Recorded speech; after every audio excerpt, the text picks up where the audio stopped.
Tonight, the family of American student Amanda Knox vows to fight her murder conviction in Italy. We'll have the latest on this controversial case and what lies ahead. I'm Jeff Glor. Also tonight, terror trials protest. Some families of the 9/11 victims rally against plans for those terrorism suspects being brought to the U.S. More Americans are working at temp jobs. Is it a signal we've turned the corner on unemployment? And the biggest thing at this week's Los Angeles Auto Show, smaller cars with higher gas mileage. The manufacturers have to develop these cars and push them onto the market and pray that consumers will start buying them.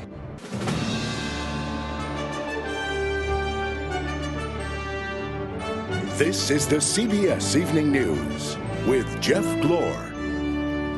Good evening. American college student Amanda Knox and her family are gearing up for a long appeals process tonight, following her conviction in an Italian courtroom last night for the murder of her British roommate Meredith Kercher.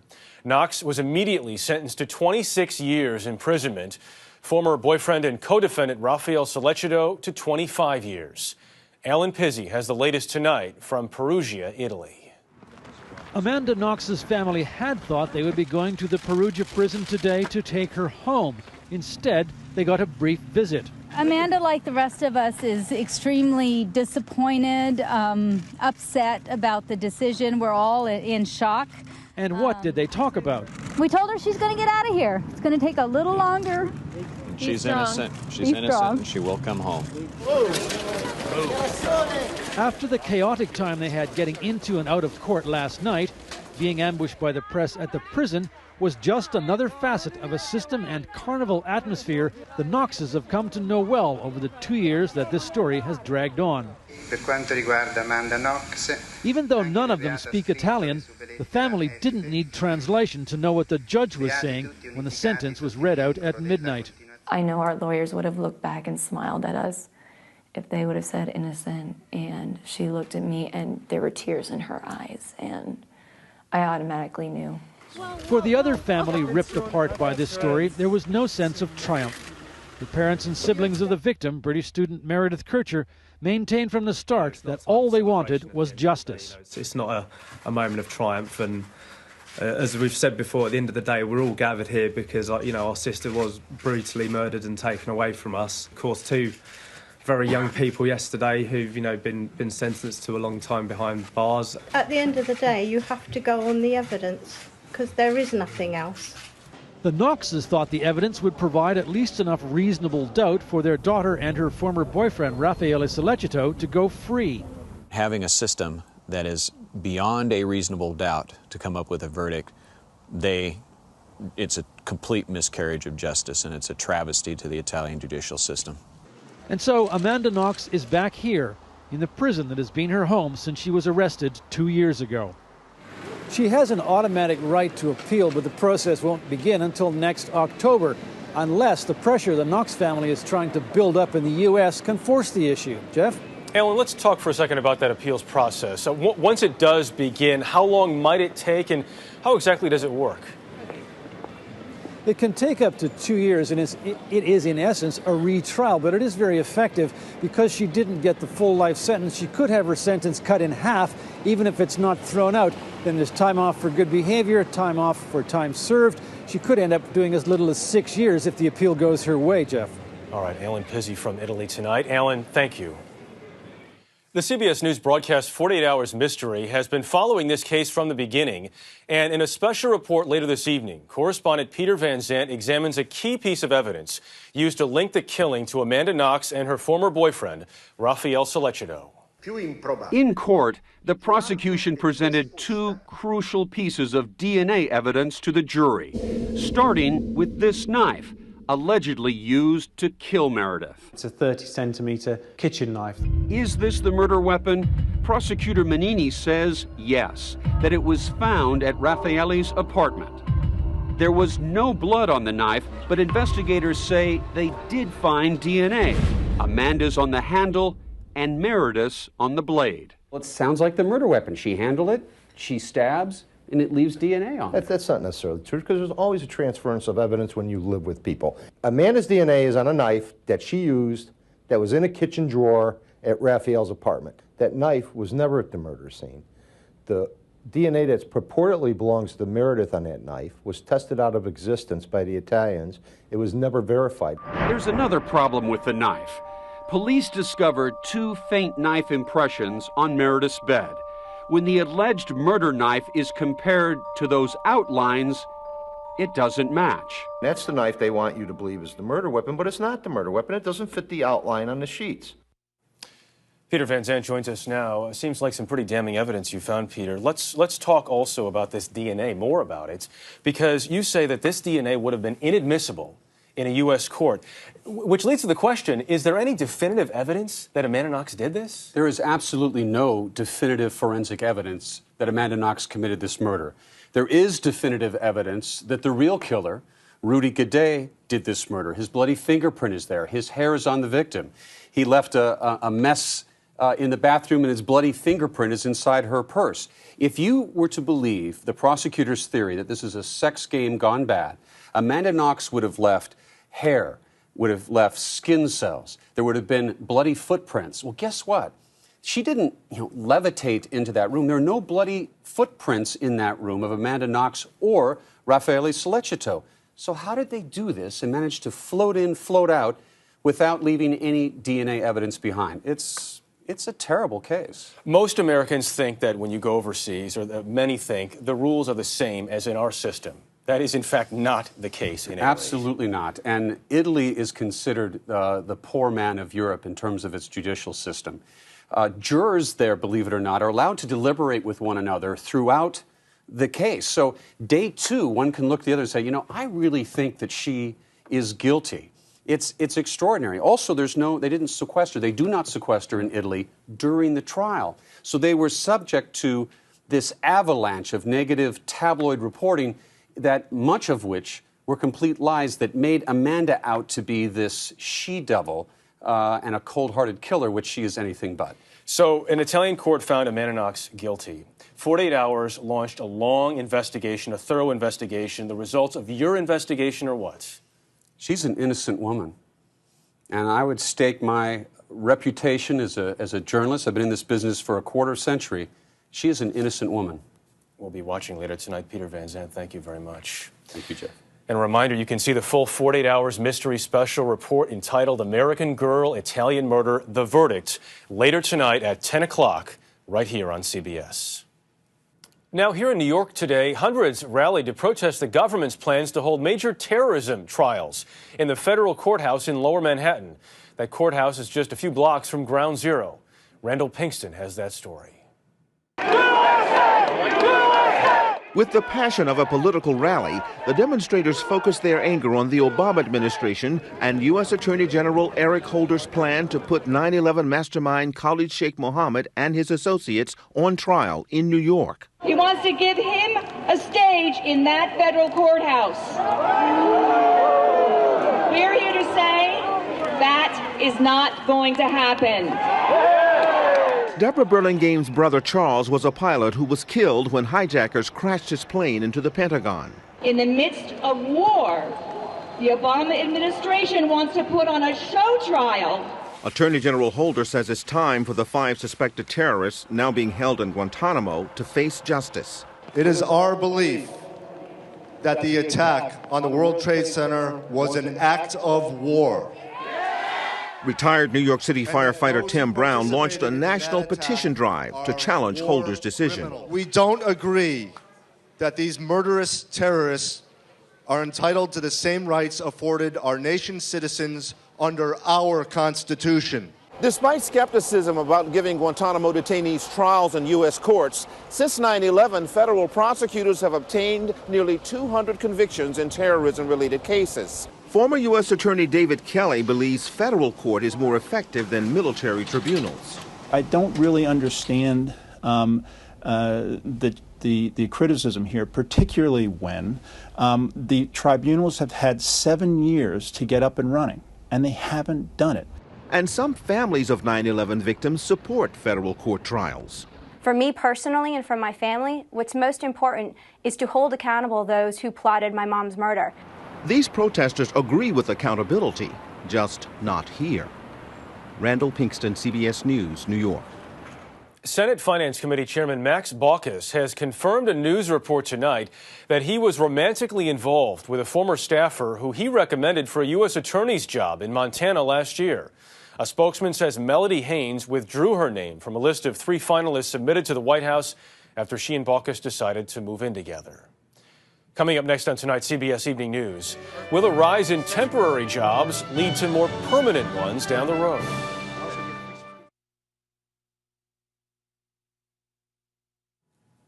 President Obama will visit Capitol Hill tomorrow to rally Democrats as the Senate works through the weekend on health care reform legislation. He'll speak to a caucus meeting of Democratic senators. In his weekly address today, Mr. Obama promised to pull out all the stops to spur job growth. Meanwhile, new figures yesterday showed the unemployment rate unexpectedly dropped in November. The market for temporary workers is picking up. So the question is, can the demand for permanent ones be far behind? Michelle Miller has more on that. Yeah. On a visit with her grandparents, Tricia Laurel is sharing good news about her career track. I work with the graphic design teams. An event planner freelancing with a temp agency. She just completed a 3-month-long assignment with Stony Brook University and lined up another one this week with Hofstra University. I do feel like things are starting to pick up a lot more. So more business that you like, or more business period? More business period. According to November's jobs report, the number of temp jobs like Tricia's has risen for the 4th straight month, an indicator the employment outlook may be turning around. The professional and business services sectors added about 86,000 jobs last month. 53,000 of them were temporary workers. That's up 6.7% overall. Temp work doesn't peak during the recession. Temp work usually peaks at the beginning of a recovery. Manufacturing is definitely up. Office services type of business is up, and healthcare has been up. Phil Misurlian owns a leading temp agency in the New York area and says in the last 3 months, orders for his workers have doubled, and 60% of them are long-term. Okay. Companies come to a temp agency because they don't want to hire somebody permanently first in a recession and then find out a week later, a month later, they're going to lay them off. Take GameStop, the nation's largest video game retailer. It hired 15,000 part-time employees this fall for the holiday season, a 46% increase to its overall staffing. They like to retain good people, and I just hope come January I'm one of those good people they retain. But industry analysts are cautiously waiting to see if demand continues past the holiday peak. With a recommendation letter from Stony Brook, Tricia believes a full-time opportunity will open up in January. He knows I'll be calling. As soon as January comes, I'll be calling him. Economists say this could signal 2 things for our economy: a floor from which the employment rate could rebound, and patience. If this is a recovery, one analyst says it will be a slow one. Jeff? Michelle Miller from the streets of Manhattan tonight. Michelle, thank you. Just ahead on tonight's CBS Evening News, did some scientists fudge the numbers to make climate change look worse than it is?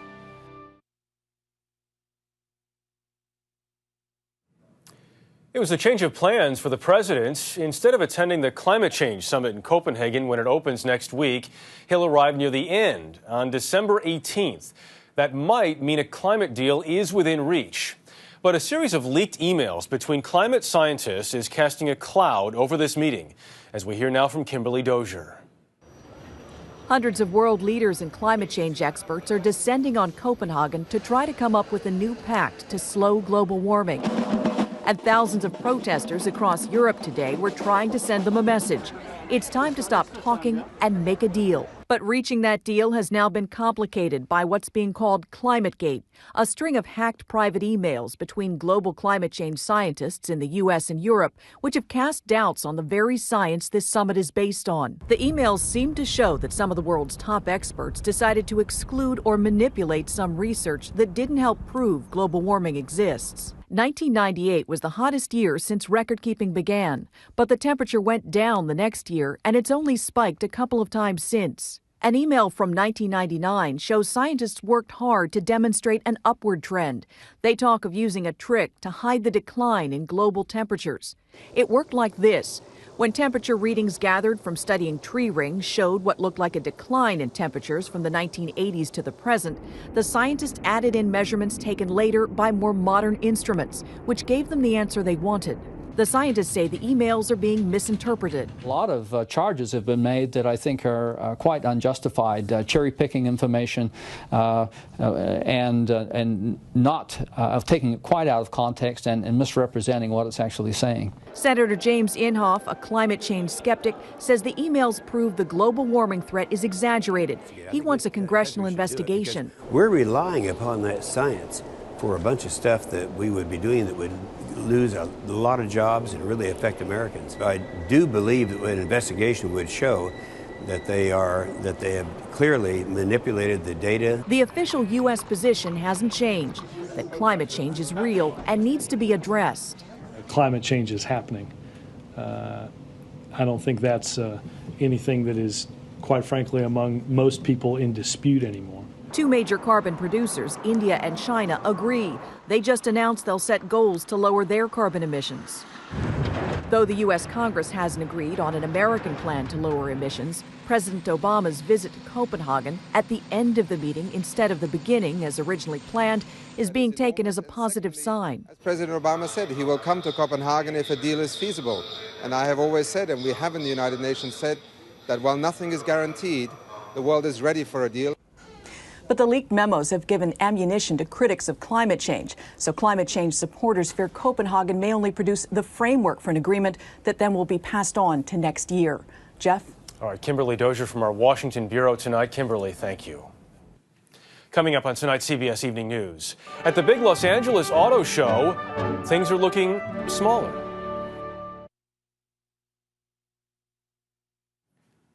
Car manufacturers are rolling out their newest models at the big Los Angeles Auto Show this week. And for U.S. automakers, it's a chance to reintroduce themselves to car buyers looking for higher mileage and lower prices. Ben Tracy has been kicking the tires.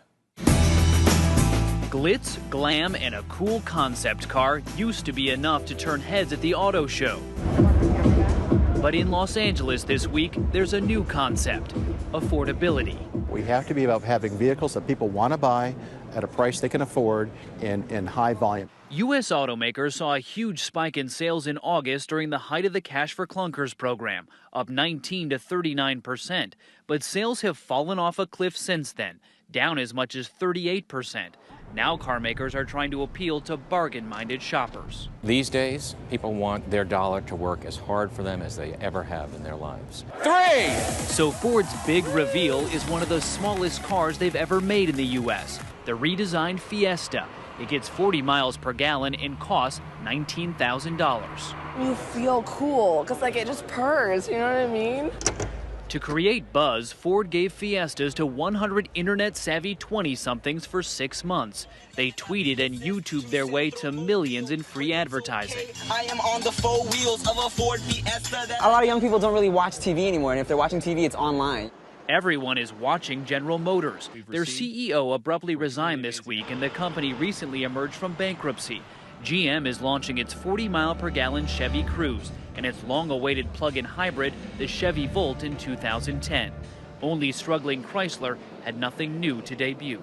The LA Auto Show is critical to U.S. car makers because California is the #1 new car market in the country. It's also considered a trendsetter when it comes to fuel efficiency. U.S. automakers are riding the green bandwagon, trying to compete with Asian manufacturers and meet higher government mileage standards. But Americans typically shun compact cars, and hybrids are expensive. The manufacturers have to develop these cars and push them onto the market and pray that consumers will start buying them. Manufacturers also know they need to pay back billions in bailout money. The best way to do that is to sell vehicles and to make money, as long as they can get American car buyers in the driver's seat. Ben Tracy, CBS News, Los Angeles. We'll be right back.